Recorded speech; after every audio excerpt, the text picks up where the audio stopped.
Amigo internauta do www.noticiaaberta.com.br, a cada dia que passa se consolida a questão política sucessória no município de Brumado. Depois do PT, que apresentou na sua prévia os nomes da professora Joelma, do Carlinhos Moura, do empresário Carlinhos Moura, e da ex-deputada Marisete Pereira, que na prévia ficou definido que seria a Marisete Pereira a candidata do PT, representando o PT para a Prefeitura de Brumado, e que deve ser, evidentemente, consolidado, confirmado esse nome na Convenção Municipal.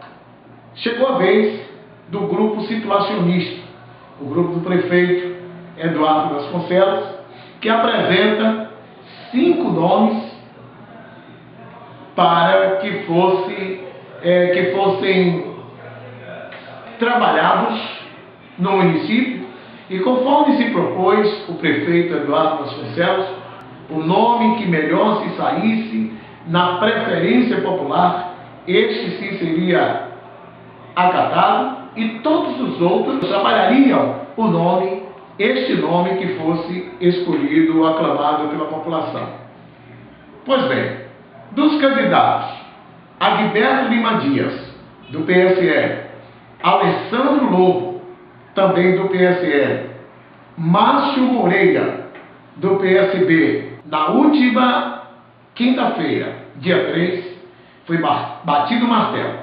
O candidato que representará o grupo situacionista, o grupo do prefeito Eduardo Vasconcelos, chama-se Agberto Lima Dias, vereador, presidente da Câmara, com uma experiência muito vasta como legislador, e que, a partir deste momento, será o candidato que representará o grupo do prefeito, evidentemente recebendo o apoio dos outros pré-candidatos que concordaram com esta situação de apoio àquele que fosse escolhido na prévia eleitoral.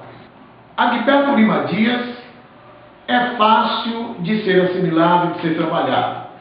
É um político de experiência administrativa, de experiência legislativa, e que tem muito a trazer para o município, porque a sua história consta de honradez, fidelidade partidária e honestidade.